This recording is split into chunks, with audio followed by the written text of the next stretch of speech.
Hi hello ನಮಸ್ಕಾರ ಗೆಳೆಯರೇ. ಎಲ್ಲ ಹೇಗಿದ್ದೀರಿ? ಎಲ್ಲ ಚೆನ್ನಾಗಿದ್ದೀರಾ ಅಂತ ಭಾವಿಸಿದ್ದೀನಿ. ಯಾರ್ಯಾರು ಕ್ಷಿಪ್ರಕ್ರಾಂತಿ ಮೀಡಿಯಾ ಚಾನಲ್ನ ಸಬ್ಸ್ಕ್ರೈಬ್ ಮಾಡಿಲ್ಲ, ಲೈಕ್ ಮಾಡಿಲ್ಲ, ಶೇರ್ ಮಾಡಿಲ್ಲ, ಅವರೆಲ್ಲ ಲೈಕ್ ಮಾಡಿ, ಶೇರ್ ಮಾಡಿ, ಸಹಕಾರ ನೀಡಿ, ಆರಿಸಿ ಬೆಳೆಸಿ ಹಾರೈಸಿ ಅಂತ ಕೇಳ್ಕೊಳ್ತಾ ನೋಡಿ. ನಾವೆಲ್ಲ ಕಸ ವಿಂಗಡಿಸ್ತೀರಾ ಸುಮ್ಮನೆ ಒಂದು ಕಡೆ ಸೇರಿಸಿ ಎಲ್ಲ ಒಂದು ಕಡೆ ಬಿಸಾಕ್ಬಿಡ್ತೀವಿ, ಅಥವಾ ಗಾಡಿ ಬಂದಾಗ ಗಾಡಿಯಲ್ಲಿ ಬಿಸಾಕ್ಬಿಡ್ತೀವಿ.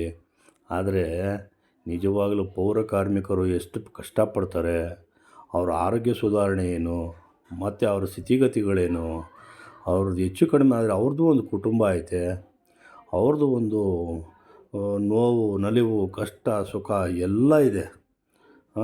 ನಾವು ಅದನ್ನು ಅರ್ಥ ಮಾಡ್ಕೊಳ್ಬೇಕಲ್ವ. ಸಮಾಜದಲ್ಲಿ ಪೌರ ಕಾರ್ಮಿಕರಿದ್ದರೆ ನಾವೆಲ್ಲ ಆರೋಗ್ಯವಂತರಾಗಿರ್ತೀವಿ.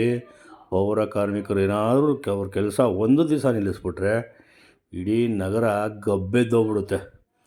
ಯಾಕೆ ಅಂತಂದರೆ ಪ್ರತಿ ದಿವಸ ಪ್ರತಿ ಗಂಟೆ ಪೌರ ಕಾರ್ಮಿಕರು ಪಾಪ ಯಾವುದೇ ಭೇದ ಭಾವ ಮಾಡದೆ, ಯಾವುದೇ ಮನೆಗೂ ಭೇದ ಭಾವ ಮಾಡದೆ ಎಲ್ಲ ಕಸಗಳನ್ನ ಎತ್ಕೊಂಡೋಗಿ ಒಂದು ಕಡೆ ಡಂಪ್ ಮಾಡ್ತಾರೆ. ಹಾಗೆ ಅದನ್ನು ವ್ಯವಸ್ಥಿತವಾಗಿ ಸಂರಕ್ಷಣೆ ಮಾಡ್ತಾರೆ ಹಾಗೂ ಕಸ ವಿಂಗಡಣೆ ಮಾಡ್ತಾರೆ. ಇದ್ರ ಬಗ್ಗೆ ಪೂರ್ತಿ ಅಭಿಪ್ರಾಯ ಹಂಚ್ಕೊಳ್ಳೋದಕ್ಕೆ ಅವರ ಫೀಲ್ಡ್ ಆಫೀಸರ್ ಬಂದಿದ್ದಾರೆ, ಕೇಳೋಣ ಬನ್ನಿ. ಇವತ್ತು ಮೇಡಮ್ ಅವರು ಬಂದು ಅವೇರ್ನೆಸ್ ಕೊಡ್ತಾ ಇರೋದೇನೆಂದರೆ ಆರೋಗ್ಯದ ಬಗ್ಗೆ. ನಾವು ಎಷ್ಟು ಕೆಲಸ ಮಾಡ್ತೀವೋ ಅಷ್ಟು ಆರೋಗ್ಯವನ್ನು ನಾವು ಕಾಪಾಡ್ಕೊತಾ ಇಲ್ಲ. ಅರ್ಥ ಆಗ್ತಿದೆಯಾ? ಯಾಕೆಂದರೆ ಕಸ ಕೊಡೋದ್ರಲ್ಲಿ ಎಲ್ಲ ಮಿಕ್ಸ್ ಇರುತ್ತೆ. ಕೆಲವು ಕಡೆ ಮೆಡಿಸಿನ್ಸ್ ಹಾಕ್ತಾರೆ, ಕೆಲವು ಕಡೆ ಬೇರೆ ಏನೋ ಹೆಣ್ಮಕ್ಳದ್ದು ಗಂಡು ಮಕ್ಳದ್ದು ಅವ್ರದ್ದು ಸಣ್ಣ ಮಕ್ಳದ್ದು ಆಗಿರೋದಂಥದ್ದೆಲ್ಲ ಮಿಕ್ಸ್ ಮಾಡ್ತಾರೆ. ನೀವು ಕೈಯಿಂದ ಮುಟ್ತೀರಾ, ಏನೋ ಚಪ್ಪರ್ ಸಿಗುತ್ತೆ ಅದು ಸಿಗುತ್ತೆ ಅಂದ್ಬಿಟ್ಟು ಕೈ ಹಾಕ್ತೀರಾ. ಆ ರೀತಿ ಕೈಗಳು ಹಾಕ್ಬಾರ್ದು. ಯಾಕೆಂತೇಳಿದ್ರೆ ಅದರಲ್ಲಿ ಕಸ ಮಿಕ್ಸ್ ಆಗಿರೋದನ್ನು ನಿಮ್ಮ ಕೈಗೆ ಅಂಟ್ಕೊಬಿಟ್ರೆ ಆ ವಾಸನೆ ಹೋಗಲ್ಲ.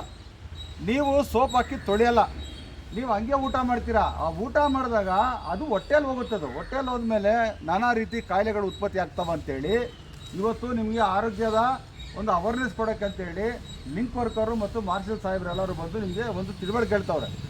ಮೊದಲನೇದಾಗಿ ನೀವು ನೆನ್ಪಿಟ್ಕೋಬೇಕು, ಈ ಉಗುರುಗಳನ್ನು ಕ್ಲೀನ್ ಮಾಡಬೇಕು. ಅರ್ಥ ಆಗ್ತಿದೆಯಾ? ಈ ಉಗುರುಗಳನ್ನು ಕ್ಲೀನ್ ಮಾಡಬೇಕು. ಅದರಲ್ಲಿ ಗಲೀಜು ಸೇರ್ಕೊಳ್ಳುತ್ತೆ, ನಿಮ್ಗೆ ಗೊತ್ತಾಗಲ್ಲ. ಯಾಕಂದರೆ ಎಲ್ಲ ಒಂದೇ ಥರ ಇರುತ್ತೆ ಅಂದ್ಬಿಟ್ಟು ಕೈ ತೊಳ್ಕೊಂಡು ಊಟ ಮಾಡಿಬಿಡ್ತಾರೆ. ಹಾಗೆ ಆ ರೀತಿ ಆಗಬಾರ್ದು. ಯಾವುದೇ ಕಾರಣಕ್ಕೂ ನೀವು ಸಗ್ರಿಗೇಷನ್ ಮಾಡಬಾರ್ದು. ಸಗ್ರಿಗೇಟ್ ಮಾಡಬೇಕಾಗಿರೋದು ಮನೆಯವರು. ಹಸಿ ಕಸ ಒಣ ಕಸ ಅವರು ಮಾಡಿಕೊಡ್ಬೇಕು. ನಾವು ಸುಮ್ಮನೆ ಅವೇರ್ನೆಸ್ ಕೊಟ್ಟು ಹೋಗ್ತಾ ಇರಬೇಕು, ತಂದು ಅವ್ರು ಹಾಕ್ತಾ ಇರ್ಬೇಕು ಎರಡೂ. ನೀವೇನು ಮಾಡ್ತೀರಾ, ಏನೋ ಅದರಲ್ಲಿ ಏನೋ ಸಿಗುತ್ತೆ ಅಂದ್ಬಿಟ್ಟು ಕೈ ಹಾಕ್ತೀರಾ, ಸೂಜಿಗಳಿರ್ತವೆ, ಚುಚ್ಕೊಬಿಡ್ತವೆ. ಅವ್ರಿಗೆ ಏಡ್ಸ್ ಇರುತ್ತೋ, ಟಿ ಬಿ ಇರುತ್ತೋ, ಅಥವಾ ಬೇರೆ ಬೇರೆ ಕಾಯಿಲೆಗಳು ಏನೋ ಇರ್ತವೋ ಅವೆಲ್ಲ ಗೊತ್ತಾಗಲ್ಲ ನಮಗೆ. ಹಾಕ್ಬಿಡ್ತೀವಿ. ಮೊನ್ನೆ ನೋಡಬೇಕಾಯ್ತು, ರಾಜೀವ್ಗಾಂಧಿ ನಗರದಲ್ಲಿ ರಕ್ತ ಎಲ್ಲ ಇತ್ತು, ಹಂಗೆ ತಂದು ಪಾಯಿಂಟಲ್ಲಿ ಹಾಕ್ಬಿಟ್ಟವ್ರೆ. ಅದು ಯಾರು ಬರುತ್ತೆ ಕಾಯಿಲೆ? ಅದು ನಮಗೆ ಬರುತ್ತೆ. ಅಂದರೆ 10 ರೂಪಾಯಿ ಒಂದು ದಿನ ಸಿಕ್ಕಿದ್ರೆ ಆ ಕಾಯಿಲೆಯಿಂದ ಲಕ್ಷಾಂತರ ರೂಪಾಯಿ ಖರ್ಚು ಮಾಡಬೇಕಾಗುತ್ತೆ ನಾವು. ಅದರಿಂದ ನಿಮ್ಮ ಆರೋಗ್ಯವನ್ನು ನೀವು ಕಾಪಾಡ್ಕೋಬೇಕು. ನೀವೆಲ್ಲ ಆರೋಗ್ಯವಾಗಿದ್ದರೆ ಬೆಂಗಳೂರು ನಗರದಲ್ಲಿರುವಂಥ ಜನರು ಆರೋಗ್ಯವಾಗಿರ್ತಾರೆ. ನೀವೇನಾದರೂ ರೋಗಿಗಳಾಗ್ಬಿಟ್ರೆ ಅವರು ಡಬಲ್ ರೋಗಿಗಳಾಗ್ತಾರೆ. ಅದಕ್ಕೋಸ್ಕರ ನಿಮ್ಮ ಆರೋಗ್ಯವನ್ನು ನೀವು ಕಾಪಾಡ್ಕೋಬೇಕು. ನಮಗೆ ಏನೋ ಒಂದು ಕಷ್ಟದಲ್ಲಿ ಸಿಗುತ್ತಾನೆ ಆಸೆಗಿಂತ ನಮ್ಮ ಆರೋಗ್ಯ, ನಮ್ಮ ಕುಟುಂಬ, ನಮ್ಮ ಹೆಂಡತಿ ಮಕ್ಕಳನ್ನ ಕಾಪಾಡ್ಕೊಳ್ಳೋಂಥ ಜವಾಬ್ದಾರಿ ನಿಮ್ಮದು. ನೀವೆಲ್ಲ ಯಾರು ಗೊತ್ತಾ? ಆರೋಗ್ಯ ರಕ್ಷಕರು, ಸ್ವಚ್ಛತಾ ಕಾರ್ಮಿಕರು ಅಂದರೆ ಆರೋಗ್ಯ ರಕ್ಷಕರು. ಇಡೀ ದೇಶದ ಜನರನ್ನ ಆರೋಗ್ಯ ಕಾಪಾಡುವಂಥ ನೀವು. ನಿಮ್ಮ ಆರೋಗ್ಯವನ್ನು ನೀವು ಕಾಪಾಡ್ಕೋಬೇಕಾದ್ರೆ ಮೊದಲು ನೀವು ತಿಳ್ಕೋಬೇಕು. ಅಲ್ಲಿ ಹೆಲ್ಪರ್ಗೆ ಸಿಕ್ಕಾಬಿಟ್ಟೆ ಬೆಂಡೆತ್ತಾಗ್ತೀರಾ, ಅದು ನೋಡು ಇದು ನೋಡು ಅದು ನೋಡು ಅಂದ್ಬಿಟ್ಟು. ನೀವು ಡ್ರೈವರ್ ಆಗಿ ಸುಮ್ಮನೆ ಮುಂದಕ್ಕೆ ಹೋಗ್ತಾ ಇರ್ತೀರಾ. ನಿಮ್ಮ ಕೆಲಸ ನೀವು ಮಾಡ್ತೀರಾ, ಅವ್ರ ಕೆಲಸ ಅವ್ರು ಮಾಡ್ತಾರೆ. ಆದರೆ ಹೆಚ್ಚು ಕಷ್ಟ ಆಗೋದು ಯಾರು ಅಂದರೆ ಹೆಲ್ಪರ್ಗೆ ಜಾಸ್ತಿ ಕೆಲಸ ಕೊಡ್ತೀರಾ. ಮನೆಯವರು ಕೊಡಿ, ಮನೆಯವರೇ ಮಾಡಬೇಕದು. ಹಾಲ್ ಕವರ್ ಆಗಿರ್ಬೋದು, ಪ್ಲಾಸ್ಟಿಕ್ ಆಗಿರ್ಬೋದು, ಏನೇ ಆಗಿರ್ಬೋದು ಸಪ್ರೇಟ್ ಮಾಡಿ ನಮ್ಗೆ ಕೊಡಬೇಕು. ಕೊಡದೆ ಹೋದರೆ ಮಾರ್ಷಲ್ ಸಾಹೇಬ್ಗೆ ಹೇಳಬೇಕು ಅಥವಾ ಲಿಂಕ್ ವರ್ಕರ್ಗೆ ಹೇಳಬೇಕು. ಅವ್ರು ಹೋಗ್ಬಿಟ್ಟು ಮನೆಯವ್ರಿಗೆ ದಂಡ ಹಾಕ್ತಾರೆ.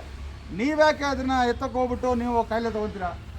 ಈ ಶ್ವಾಸಕೋಶ ಇದೆಯಲ್ಲ, ನೀವು ಮಾಸ್ಕ್ ಹಾಕಲ್ಲ, ಗ್ಲೌಸ್ ಹಾಕಲ್ಲ, ಕೊಟ್ಟರೆ ಗ್ಲೌಸ್ ಹಾಕ್ಕೊಂಡ್ರೆ ಬೆವರು ಬರುತ್ತೆ ಅಂತೀರ. ಬೆವರು ಬರುತ್ತೆ ಅಂದರೆ ಅದು ಕಾಮನ್, ಅದು ಅಭ್ಯಾಸ ಆಗೋರು ಸ್ವಲ್ಪ ಬರುತ್ತೆ. ಆಮೇಲೆ ಸಟ್ಟಾಗ್ಬಿಟ್ರೆ ಅಂದರೆ ಏನೂ ಆಗಲ್ಲ. ನೀವು ಅದು ಆಗ್ತಾ ಹೋದ್ರು ಕೂಡ ಮುಂದಿನ ದಿನಗಳಲ್ಲಿ ಇಷ್ಟು ದಿನ ಹೇಗೋ ನಡೆದೋಯ್ತು, ಇನ್ನು ಮುಂದಿನ ದಿನಗಳಲ್ಲಿ ನೀವೇನಾದರೂ ಆಗ್ತಾ ಹೋದರೆ ನಿಮಗೆ ದಿನಕ್ಕೆ 200ರಿಂದ 300 ರೂಪಾಯಿ ಫೈನ್ ಹಾಕ್ತಾರೆ. ನಿಮ್ಮ ಆರೋಗ್ಯ ಕಾಪಾಡ್ಕೊಳ್ಳಿ ಅಂತ ಸುಮ್ಮನೆ ದುಡ್ಡು ಬರ್ಬೇಕಂತಲ್ಲ, ನಿಮ್ಮ ಆರೋಗ್ಯ ಕಾಪಾಡ್ಕೋಬೇಕಂತೇಳಿ ಮಾಸ್ಕು ಗ್ಲೌಸು ನೀವು ಕಂಪಲ್ಸರಿ ಹಾಕ್ಲೇಬೇಕು.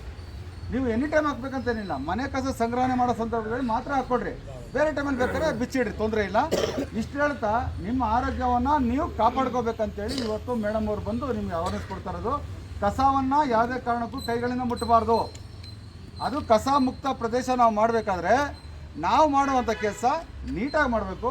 ಮನೆಯವರೇ ಮಾಡಿಕೊಡ್ಬೇಕು, ವೆಟ್ಟು ಮತ್ತು ಡ್ರೈ ಮನೆಯವರೇ ಮಾಡಿಕೊಡ್ಬೇಕು. ನೀವು ಯಾವುದೇ ಕಾರಣಕ್ಕೂ ಕೈಗಳಿಂದ ಮುಟ್ಟಬಾರ್ದು. ನಿಮ್ಮ ಆರೋಗ್ಯವನ್ನು ನೀವು ಕಾಪಾಡ್ಕೋಬೇಕು. ಜೈ ಭೀಮ್.